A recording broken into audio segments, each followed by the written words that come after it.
Shalom saudaraku yang kekasih dalam Tuhan Yesus Kristus, sukacita besar ketika saya dapat menjumpai saudara pada hari ini, hari Minggu, tanggal 20 Juni tahun 2021. Hari di mana Allah masih berkenan memberikan nafas kehidupan bagi kita. Hari di mana Allah masih berkenan menganugerahi kita dengan kasih setia, berkat, rahmat, limpah untuk kita hidup bersama orang-orang yang kita kasihi, tentu untuk hidup menjadi berkat bagi banyak orang di tengah-tengah berbagai macam pancaroba kehidupan ini. Namun sebelumnya kita akan berdoa terlebih dahulu. Bapa yang baik, kami bersyukur kalau kami masih mendapat kesempatan untuk kami mendengar apa yang Tuhan mau kami lakukan. Kami rindu Tuhan untuk kami dapat menikmati anugerah-Mu hari demi hari. Olehnya kami boleh bertahan, kami boleh berdaya guna dan menjadi berkat buat banyak orang. Mari berbicara berkata-kata urapi kami sekalian Tuhan, dan berikan kami pengertian akan kebenaran firman Tuhan, dan firman itu akan membebaskan dan memulihkan kami. Dalam nama Yesus kami sambut kebenaran firman Tuhan. Haleluya. Amin. Haleluya, saudaraku yang kekasih dalam Tuhan Yesus Kristus. Kita akan berbicara dalam satu tema tentang iman yang mendatangkan imun. Betapa pentingnya iman di tengah-tengah berbagai macam penderitaan, kesusahan, tekanan, himpitan, resesi, bahkan pandemi yang semakin hari semakin meningkat tajam. Orang mulai gelisah, khawatir, takut, depresi. Bahkan di antara mereka menjadi trauma, bahkan paranoid, takut kemana dia akan melangkah karena kita dikepung oleh COVID-19. Tetapi imanlah yang membuat kita bertahan, dan imanlah yang menjadikan kita memiliki imun yang semakin bertambah. Saudaraku, Yesus pernah berkata kepada kita dalam Lukas 18 ayat 8, Aku berkata kepadamu, ia akan segera membenarkan mereka. Akan tetapi, jika Anak Manusia itu datang, adakah ia mendapati iman di bumi? Pertanyaan yang cukup menyedihkan yang Yesus sampaikan kepada kita, bahwa di akhir zaman, di zaman akhir menjelang kedatangan Tuhan, Dia berkata, adakah iman di bumi ini? Sudah langkahkah iman itu? Atau sudah sulitkah menemukan anak-anak Tuhan yang setia, anak-anak Tuhan yang sungguh-sungguh serius, fokus mengasihi Tuhan all out di akhir zaman ini?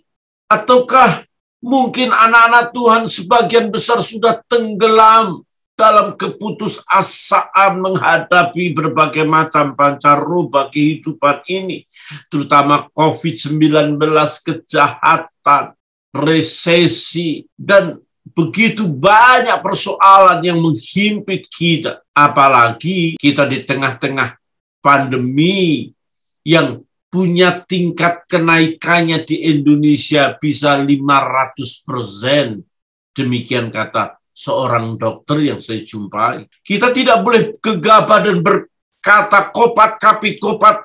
Kekuatan Tuhan sudah pasti lebih besar dari COVID. Kuasa Allah pasti lebih supranatural, lebih hebat daripada COVID itu. Tetapi kita juga tidak bisa merendahkan COVID dengan mengatakan dikit-dikit kopat-kapit, dikit-dikit kopat-kapit. Orang-orang yang berkata begitu terlalu arogan. Saya ingin katakan kepada saudara, orang harus berkata dengan data. Orang harus berkata dengan situasi kontekstual. Orang-orang model begini mungkin belum belajar dispensasional teologi. Bagaimana Tuhan memiliki sistem manajemen, administrasi, aturan, cara kerja di zaman tertentu, di waktu tertentu. Dan dia berbicara di ranah area tertentu dan tidak bisa dipakai di zaman yang lain. Kita tidak sedang berbicara di zaman Musa menghadapi Firaun, bangsa Amalek, bangsa Filistin, dan berbagai macam keadaan di zaman yang lalu. Kita tidak bisa mengambil kebenaran di zaman lalu dan kita terapkan di sini. Ayat-ayat itu tidak lagi bisa berlaku di zaman sekarang. Harus dilihat dari konteksnya, bukan teksnya. Saya ingin mengatakan kepada saudara dalam Yeremia pasal 11 ayat 14 mengatakan, adapun engkau janganlah berdoa untuk bangsa ini dan janganlah naikkan permohonan dan doa untuk mereka. Sebab aku tidak mendengarkan pada waktu mereka berseru kepadaku karena malapetaka mereka. Tuhan berbicara kepada Yeremia bahwa Yeremia tidak boleh berdoa untuk bangsa ini. Bahkan jangan naikkan permohonan doa untuk mereka. Jika ayat ini kita ambil dan kita praktekkan di zaman sekarang, betapa fatal, betapa naif, tidak mengerti kebenaran pada waktu itu. Allah melarang berdoa untuk bangsa, Allah berdoa untuk negara, Allah berdoa untuk kerajaan, di mana bangsa Yehuda dan penduduk Yerusalem sudah keras kepala. Ayat 9 mulai dari pasal 11. Berfirmanlah Tuhan kepadaku, telah terdapat persepakatan jahat di antara orang-orang Yehuda dan penduduk Yerusalem. Mereka sudah jatuh kembali kepada kesalahan nenek moyang mereka yang dahulu telah menolak mendengarkan firman-Ku. Mereka mengikuti Allah lain dan beribadah kepadanya.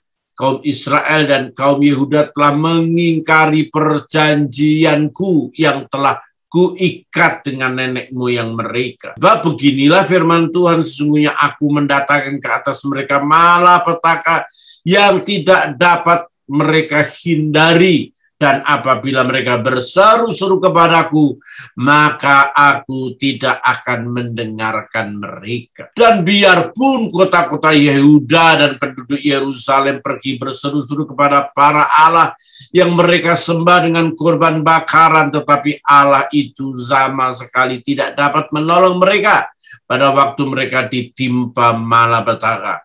Sebab seperti banyaknya kotamu, demikian banyaknya para allahmu, hai Yehuda, dan banyaknya jalan di Yerusalem, demikian banyaknya mezbah yang kamu dirikan untuk membakar korban kepada Baal.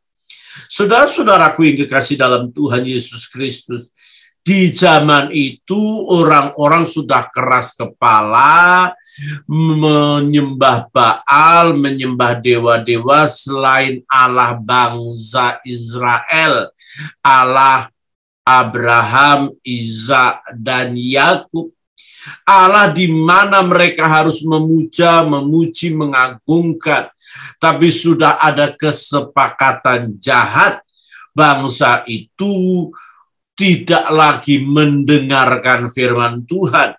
Maka Allah menimpakan berbagai macam bencana, sehingga ketika mereka berseru-seru, Allah tidak akan menjawab. Kalau Allah menjawab, mereka pikir dewa-dewa dan Baal-Baalnya yang menjawab. Maka larangan keras untuk berdoa terhadap bangsa ini. Lihat konteksnya, lihat kebenaran di zaman itu. Zaman sekarang kita menghadapi COVID. Zaman sekarang kita menghadapi pandemi. Kita harus berbicara bagaimana kita menghadapinya, bagaimana bertahan, bagaimana way out-nya, solusinya. Bukan kita kopat-kapit. Memang kita di zaman COVID. Untuk itu, mari kita berbicara kebenaran dalam hidup ini, di zaman ini. Belajarlah secara kontekstual, bukan belajar secara sembarangan. Oleh sebab itu, saudara, kita ini sekarang sedang berada di zaman di mana Perang Dunia Kelima, kata Profesor Renald Kasali. Perang pertama sudah selesai, perang kedua sudah selesai, perang dingin antara Soviet dengan Amerika sudah selesai, perang teroris mulai tahun 91, 92, teroris di mana-mana. Walaupun sekarang juga masih ada teroris. Tapi sekarang kita perang narasi katanya. Perang di mana informasi itu meledak di mana-mana. Dan COVID menempati ranking pertama paling viral di dunia ini. COVID merupakan berita yang sangat-sangat dominan di mana-mana. Bahkan orang mulai ketakutan dengan berbagai macam berita-berita yang mengerikan. Orang terpapar, orang jatuh di jalan-jalan, orang mati di sungai, di India, dimanapun, negara-negara yang sudah tidak sanggup. Dan itu begitu mudahnya informasi sebagai narasi yang di-blow up sedemikian rupa. Harus dipahami, saudaraku yang kekasih dalam Tuhan Yesus Kristus, kita berada di masa pandemi. Masa ini tidak akan berlaku mungkin 10 tahun, 15 tahun lagi. Masa ini kita harus menghadapi. Masa ini kita harus mencari solusi bagaimana bertahan, bagaimana kita untuk memberi iman dan kekuatan, bagaimana iman itu bisa mendatangkan imun. Saudara, mengalami atau terkena COVID itu bukan aib. Terkena COVID itu bukan akhir dari segala sesuatunya. Terkena COVID itu bukan kutuk. Hanya hamba-hamba Tuhan yang terlalu arogan mengatakan bahwa kena COVID itu kutuk. Orang harus belajar, kita berada di masa pandemi. Yesus berdoa bukan supaya kita terlepas dari dunia ini, tetapi kita diberi kekuatan. Di akhir zaman ini, lebih tepatnya di zaman akhir, kita tahu pasti bahwa Tuhan akan datang. Latar belakang ayat itu mengatakan kepada kita bahwa Tuhan menjawab 2 pertanyaan. Pertanyaan pertama adalah pertanyaan bagaimana kerajaan Allah dan Tuhan itu datang. Dan dia katakan bahwa orang-orang akan dibenarkan. Dan pada saatnya Tuhan akan datang. Jadi kedatangan Yesus Kristus di dunia ini sebuah kepastian. Saya ulang lagi. Kedatangan Yesus adalah sebuah kepastian. Kita sedang menyambut kedatangan. Orang bilang kedatangan Tuhan itu disetting oleh Alkitab. Ya, memang demikian. Kedatangan Tuhan kedua kali sudah diskenario, sudah diatur oleh Alkitab dengan tolok ukur Israel. Ketika Israel sudah banyak dikutuki oleh bangsa-bangsa, Israel dikutuki oleh banyak negara, dan semua negara tertuju kepada Israel, baik Rusia, Eropa, China, Asia, semua sudah mengarahkan ke Israel, dan Israel tidak berdaya, dan berkata, Mesias tolonglah kami. Sebagai konsep nasional bahwa Mesias akan datang di awan-awan, menolong mereka. Tapi paradigma yang salah untuk di masa Yesus Kristus, orang-orang Yahudi menolak Yesus karena Mesias yang datang tidak di awan-awan tetapi di kandang domba, pasti ditolak. Mereka betul-betul mengunderestimate, meremehkan, membuli bahwa Mesias kok datang dari seorang wanita, datang di kandang domba. Mereka tolak. Mereka menginginkan Mesiasnya datang di awan-awan. Dan memang dia akan datang di awan-awan kelak bersama orang-orang kudusnya. Tentu akan menolong Israel. Karena Israel tetap biji mata Tuhan. Israel tetap menjadi milik kesayangan Tuhan. Kita mengenal Tuhan ada karena Israel ada. Kalau tidak ada Israel, kita mungkin tidak dapat mengenal Allah yang benar, Allah yang sejati, Allah Abraham, Ishak, dan Yakub. Harus dipahami, saudaraku yang kekasih dalam Tuhan. Tetapi kita tidak terlalu kejauhan melihat Israel nanti bagaimana dikepung Eropa, dikepung China, dikepung Rusia. Israel tidak berdaya. Mungkin kita tidak usah memikirkan di sana. Saudara diambil nyawa saudara hari ini, saudara dipanggil Tuhan pulang ke surga, itu Tuhan juga sudah datang kepada saudara. Toh kita akan mati semua kan, anak muda bisa mati, orang tua wajib mati, kakek, nenek pasti mati, nggak kemana-mana. Kita pasti akan berakhir di 21, ukuran 2x1 kan. Kapan kita tidak jelas, kapan kita tidak mengerti. Harus dipahami dan harus dimengerti bahwa kita akan berpulang menghadap Tuhan. Tapi jangan sampai kita datang kepada Tuhan, tapi tidak bertemu Tuhan, tetapi bertemu kebinasaan. Oleh sebab itu dibutuhkan iman. Apakah iman itu masih ada? Tuhan ingin yang pertama kali kepastiannya, dia ingin mencari orang yang dibenarkan itu. Apakah orang yang dibenarkan masih hidup benar? Apakah orang yang sudah dikuduskan masih kudus atau sudah berubah kudus itu menjadi kudus? Apakah mereka yang sudah dibawa terang tetap tinggal di dalam terang atau ada dalam kegelapan? Kekristenan itu akan menghadapi berbagai macam pencobaan, berbagai macam penderitaan. Kita tidak usah menunggu bahwa Israel dikepung oleh dunia ini. Tanda kehadiran Tuhan, tanda Mesias datang, itu yang pasti tidak mungkin salah. Diawali dengan penderitaan, kesesakan, aniaya. Orang teologi yang mengatakan menghadapi tribulation, menghadapi masa-masa kesesakan oleh antikris. Tetapi saudara-saudaraku yang kekasih dalam Tuhan, kita harus mengerti, kita harus memahami dengan pasti kesesakan itu ada. Dan sekarang terbukti di dunia ini orang sudah mulai sesat. Tentu pandemi ini mengurangi penduduk dunia.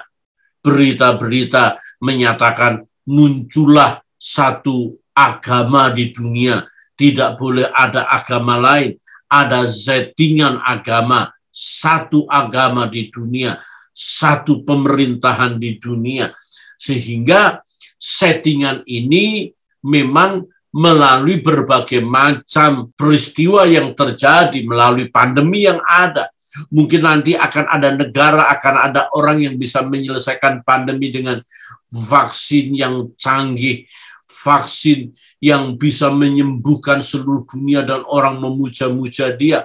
Mungkinlah dia penyelamat dunia ini, mungkinlah dia jadi juru selamat akan berbagai macam pandemi, akan berbagai macam krisis yang ada. Dia layak menjadi pemimpin dunia. Saudara-saudaraku yang kekasih, Allah sudah mengatakan itu kepada kita melalui kebenaran demi kebenaran yang ada. Oleh sebab itu, iman kita harus tetap utuh. Tidak boleh terdegradasi, menurun. Apalagi terkontaminasi oleh keadaan dunia ini. Adakah iman di bumi ini? Yesus ingin menemukan kita untuk tetap konsisten, masih tetap memiliki integritas, loyalitas, dan dedikasi, walau dalam keadaan yang tidak mendukung. Adakah iman di bumi ini? Yesus ingin menemukan kita tetap menjadi orang-orang pilihan yang original, genuine, asli menjadi anak Tuhan. Bukan kita menjadi orang-orang yang sudah jatuh dengan berbagai macam pencobaan karena kesengsaraan hidup ini. Tidak menjadi orang-orang yang sudah menjual iman karena jabatan, menjual iman karena uang, menjual iman karena jodoh, menjual iman karena ekonomi yang terburuk. Tetapi Yesus ingin menemukan kita menjadi orang-orang yang tetap setia kepadanya. Kita ini hamba Tuhan, bukan hama Tuhan. Kalau kita menjadi hamba Tuhan, kita menjadi orang-orang yang liar dalam pelayanan. Kita menyampaikan ide pendapat sendiri. Kita tidak lagi mengurus kerajaan Allah. Kita akan mengurusin hal-hal yang tidak berhubungan dengan Tuhan. Dan itu mendukacitakan Tuhan. Anak-anak Tuhan sudah mulai melacurkan diri. Hamba-hamba Tuhan sudah mulai melacurkan diri. Mendekati mereka karena uang, mendekati mereka karena jabatan. Sudah tahu orang ini intoleransi. Sudah tahu orang ini duduk sebagai pejabat dengan melecehkan kebenaran, melecehkan agama, melecehkan peradaban. Dan Alkitab begitu jelas mengatakan kepada kita, Mazmur pasal 1 ayat 1, berbahagialah orang yang tidak berjalan menurut nasihat orang fasik, yang tidak berdiri di jalan orang berdosa, dan tidak duduk dalam kumpulan pencemooh. Bukankah banyak pejabat-pejabat ini terlalu mencemoohkan kebenaran dan menghalalkan segala cara untuk menduduki jabatan? Mengapa gereja menutup mata? Mengapa gereja tidak mengambil sikap, malah justru bergabung, malah justru membela yang tidak jelas arah bagaimana anak-anak Tuhan harus konsisten dalam kebenaran? Oleh sebab itu, saudara-saudaraku yang dikasihi, adakah iman di bumi ini? Allah mencari dan ingin menemukan kembali orang-orang pilihannya, orang-orang yang dibenarkan. Apakah termasuk saudara yang sudah dibenarkan, dipilih, diampuni, yang Allah berikan kasih-Nya melalui pengorbanan di kayu salib? Pastikan saudara yang kekasih, saudara tetap berada di ruang lingkup anugerah. Pastikan saudara tetap berada di dalam kasih setia, berada dalam perlindungan, naungan, kasih berkat yang Allah nyatakan kepada kita. Saudara jangan goyah. Adakah iman di bumi ini? Yang pertama, Allah ingin menemukan kebenaran bahwa kita masih terus hidup dalam ekosistemnya Tuhan. Hal yang kedua, harus dipahami bahwa kekristenan itu bergerak di area iman. Karena kita tahu tidak mungkin seorang pun dapat menghadap Tuhan tanpa iman. Imanlah yang memungkinkan kita bertemu Tuhan. Imanlah yang memungkinkan kita bercakap-cakap dengan Tuhan. Imanlah yang memungkinkan kita dapat mengasihi Tuhan. Kita tidak bisa hidup di luar iman. Kita harus hidup di dalam iman kita. Kalau kita mendengar Tunda Senwaringin dalam wawancaranya mengatakan bahwa tubuh manusia itu akan menjadi sehat kalau di dalamnya tercukupi tentang air. Air hangat baginya adalah yang sangat penting karena menurut buku yang ia baca, tubuh manusia tidak boleh kurang dari 20% air. Mungkin kurang vitamin, kurang protein, bahkan oksigen pun masih hidup. Tapi kalau orang kurang 20% air dalam tubuhnya, sudah dia pasti mati. Mengapa orang mengalami kekentalan tubuh? Karena kurang air. Oleh sebab itu perlu minum air hangat yang cukup sehingga kekentalan tubuh itu menjadi cair dan memiliki sirkulasi yang baik dalam tubuhnya. Saudaraku yang kekasih dalam Tuhan, kalau kita mengambil istilah Tunda Senwaringin, 20% orang bisa mati kalau kekurangan air. Apalagi iman kita. Iman sesuatu yang vital dalam hidup ini, kalau tidak akan menjadi fatal. Kita menjadi seperti iman kita. Kita tidak menjadi seperti pikiran kita tidak menjadi seperti perasaan kita tidak menjadi seperti usaha kita. Alkitab berkata dengan jelas bahwa Matius 9:29, lalu Yesus menjawab, menjamah mata mereka sambil berkata, jadilah kepadamu menurut imanmu. Jadi saudara, kita akan menjadi menurut iman kita. Dan itu sebuah kebenaran yang begitu penting dan tidak salah kalau murid-muridnya berkata kepada Yesus dalam Lukas 17 ayat 5, lalu kata rasul-rasul itu kepada Tuhan, tambahkanlah iman kami. Saudara, mengapa rasul-rasul ini berkata, tambahkan iman kami? Apakah mereka sedang berada dalam pandemi? Apakah mereka sedang berada dalam kesesakan? Tidak. Mereka baru mendengar bahwa akan ada penyesatan. Mereka baru mendengar ajaran Yesus bahwa mereka harus tetap konsisten dalam rohaninya, bisa mengampuni orang, mengasihi orang, bahkan memberikan pengampunan 70 kali 7. Itu tidak mudah, itu begitu sulit. Maka murid-muridnya berkata, tambahkan iman kami. Yesus malah justru menantang mereka.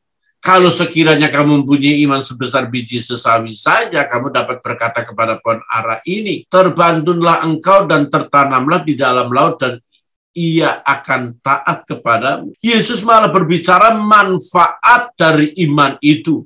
Bagaimana iman itu mampu memindahkan pohon ara ini, memindahkan sesuatu apapun yang kita kehendaki. Tentu Yesus sedang berkata sesuatu yang simbolis.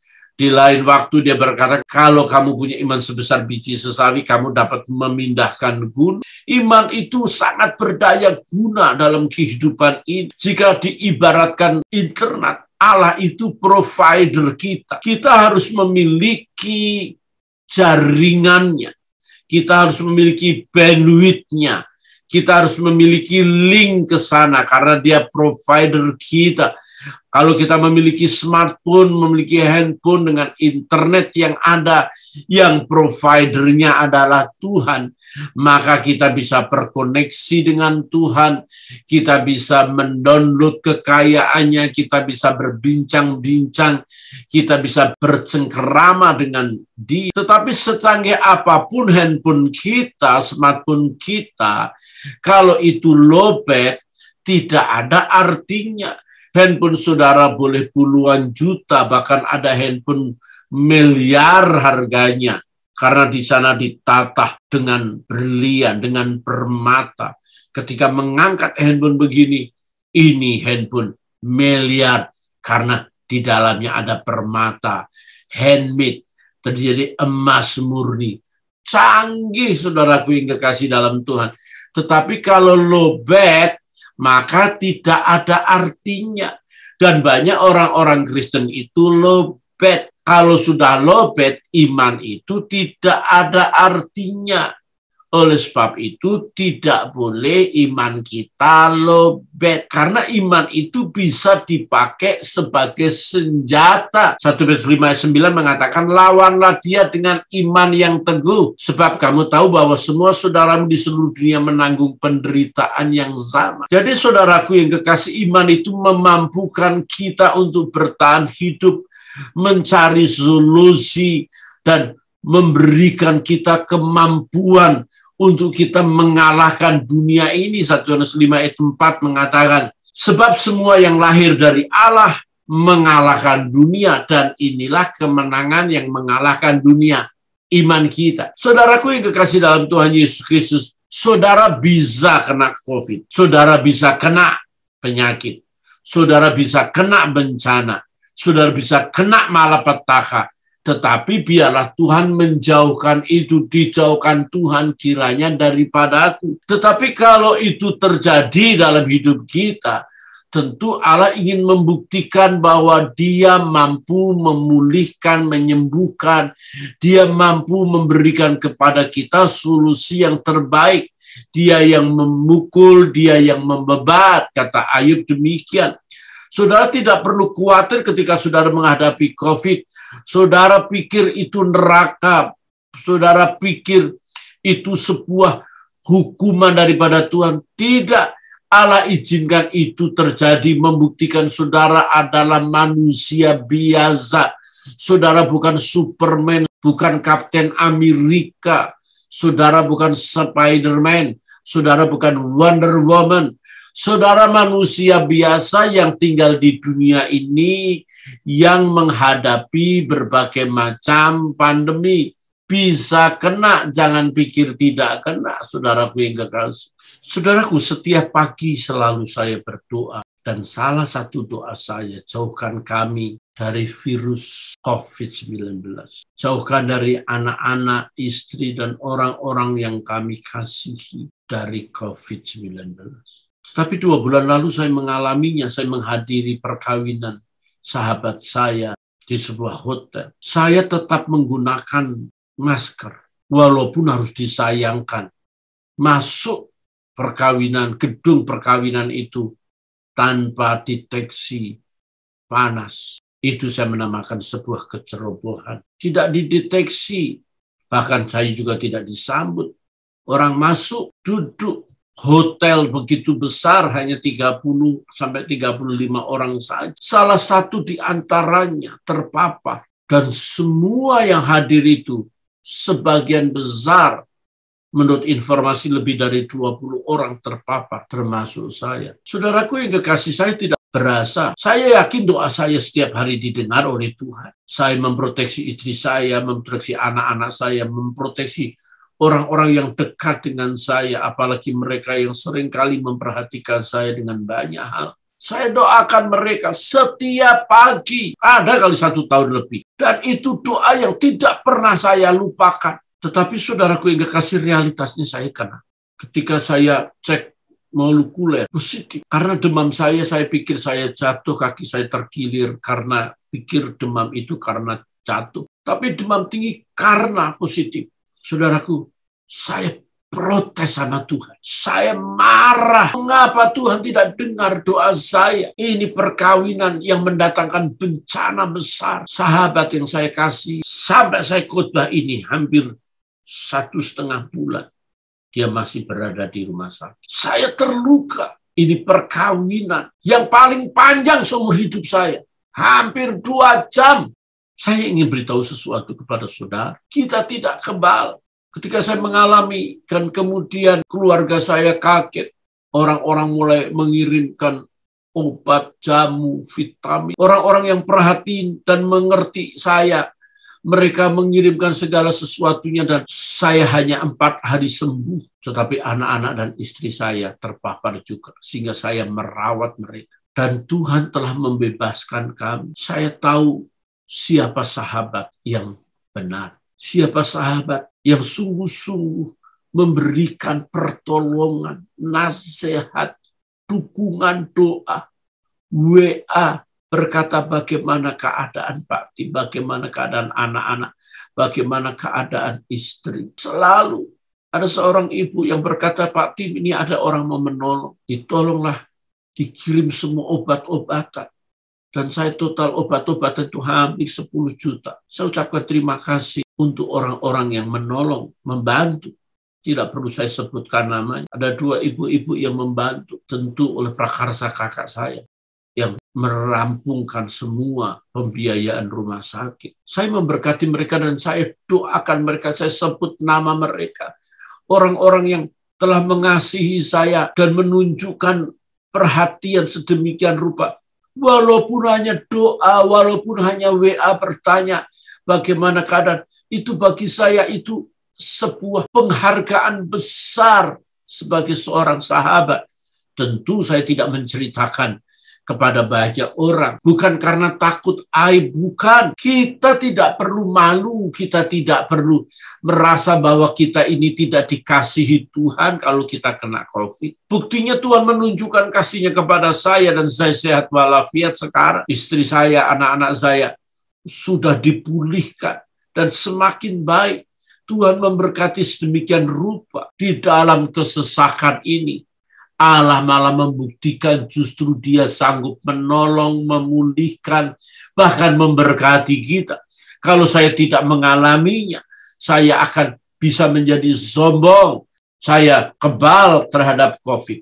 Tetapi imanlah yang membuktikan kita untuk kita menambahkan imun dalam hidup kita. Imun itu adalah kekebalan. Sistem imun atau sistem kekebalan adalah sel-sel dan banyak struktur biologis lainnya yang bertanggung jawab atas imunitas, yaitu pertahanan pada organisme untuk melindungi tubuh dari pengaruh biologis luar dengan mengenali dan membunuh patogen. Sementara itu, respon kolektif terhadap koordinasi dari sistem imun tubuh terhadap pengenalan zat asing disebut respon imun. Imun itu kalau dapat dikategorikan tentara-tentara yang ada di dalam tubuh kita. Kalau ada musuh datang, yang menyerang adalah tentara-tentara dalam tubuh kita. Imun itu. Kalau tentara kita 1 juta, dan kemudian musuh yang datang, penyakit yang datang, zat asing itu yang datang 1 juta juga, maka dia berperang. Tinggal siapa yang menang. Kalau imun kita semakin bertambah-tambah, maka penyakit itu datang, maka segera diserang. Dan tubuh kita tidak akan mengalami berbagai macam penyakit.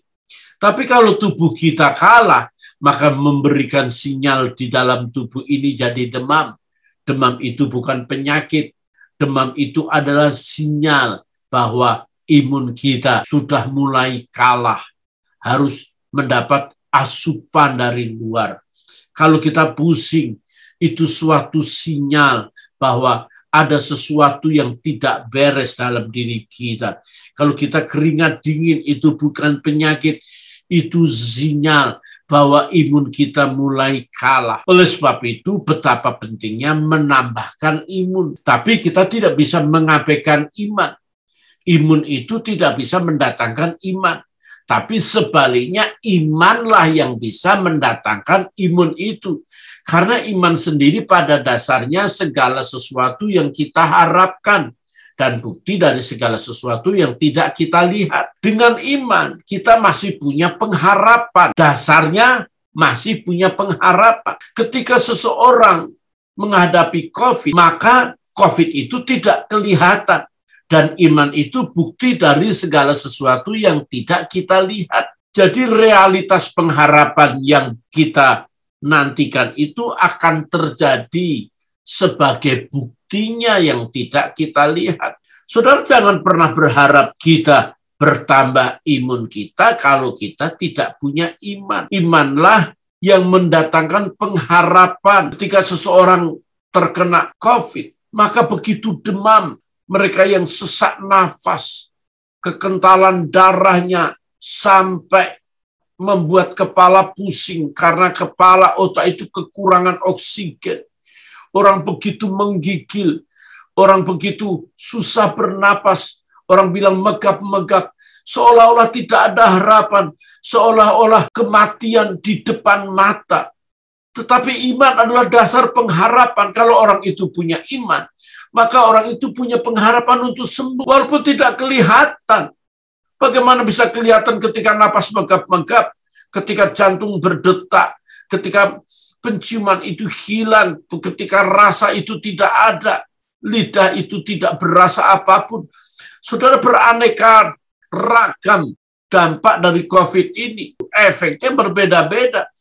Tetapi COVID ini tetap membahayakan manusia. COVID ini membahayakan setiap orang yang tidak siap imannya, sehingga imunnya sudah mulai menurun. Saudara lihat sekarang di beberapa rumah sakit, pasien tidak lagi di kamar, pasien di lorong-lorong. Mengerikan memang. Iman itu pegang peranan penting. Iman itu tidak membuat seseorang menjadi panik, karena Alkitab berkata, sebab beginilah firman Tuhan Allah, yang Maha Kudus Allah Israel, dengan bertobat dan tinggal diam, kamu akan diselamatkan. Dalam tinggal tenang dan percaya terletak kekuatanmu. Yesaya 30 ayat 15. Jadi dengan tenang, diam, dan percaya kepada Allah, beriman kepada Allah, terletak kekuatan. Kalau kita kuat, kalau kita strong, iman itu akan muncul dengan sendirinya. Ketika kita panik, kita mengalami ketidaktenangan, maka iman itu tidak bisa muncul. Orang kalau memiliki iman, itu dapat dipastikan dia tidak akan khawatir, karena Yesus berkata, janganlah kamu khawatir untuk apapun juga. Kekhawatiran itu tidak mendatangkan imun. Kekhawatiran itu mendatangkan ketakutan. Kalau orang takut itu mulai bergetar, dadanya mulai dekap-degup, bergetar, sehingga dia mengalami sebuah kesusahan yang besar. Di situ imun tidak muncul, imun semakin turun. Tahukah Yesus hadir di dunia ini untuk apa? Yesus hadir di dunia ini untuk satu hal, supaya kita punya sukacita. Yohanes 15 ayat 11 mengatakan, semua itu kukatakan kepadamu supaya sukacitaku ada di dalam kamu dan sukacitamu menjadi Tuhan ingin memberikan kepada kita sukacita yang full. Kalau kita punya sukacita, Amsal 17 ayat 22 mengatakan bahwa hati yang gembira adalah obat yang manjur, tetapi semangat yang patah itu mengeringkan tulang. Di dalam tubuh kita ini bisa memproduksi antibiotik sendiri. Di dalam tubuh kita ini bisa memproduksi imun kalau ada sukacita. Ketika seseorang sukacita, maka seluruh tubuh itu mengeluarkan cairan-cairan yang berdaya guna. Seluruh tubuh ini mengeluarkan imun, tentara-tentara, di mana tentara-tentara itu bisa membunuh berbagai macam bakteri, berbagai macam virus, berbagai macam benda asing, zat asing yang ada dalam tubuh kita. Hati yang gembira adalah obat. Betapa pentingnya kegembiraan di dalam Tuhan. Kalau kegembiraan di luar Tuhan tidak akan memungkinkan kita menambahkan imun. Saudara gembira karena saudara merasa bisa membayar dokter begitu mahal. Saudara bisa berada di rumah sakit yang VVIP. Saudara bisa membeli obat yang harganya ratusan juta. Tetapi dapat dipastikan itu tidak akan menolong kalau saudara tidak mendapati bahwa diri saudara punya sukacita dan pengharapan untuk sembuh. Bagaimana kita mencari perkenanan, kehendak Tuhan dalam hidup kita, supaya kita memperoleh sesuatu yang terbaik. Tidak ada cara lain, hanya beriman kepadanya.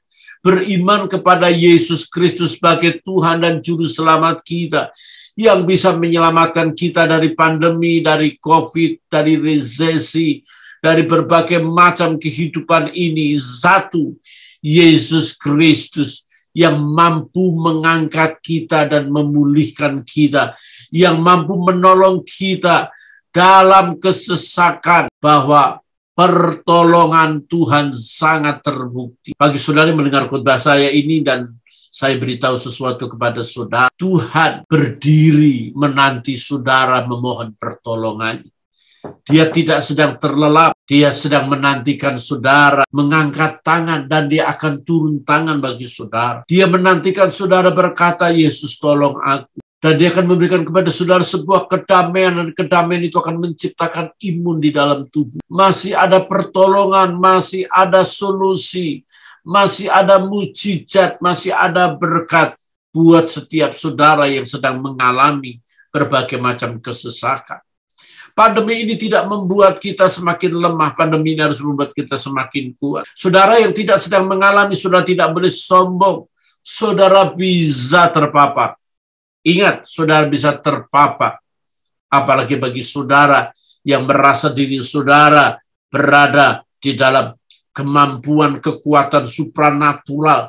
Saudara menjadi kebal, sehingga saudara meremehkan tentang kopat-kapit itu. Dengar saya. Ketika Tuhan izinkan saudara mengalami, saudara akan bergetar. Dan saya ingin beritahu sesuatu kepada saudara, iman itulah yang mendatangkan imun. Iman itulah yang akan memampukan kita dipulihkan.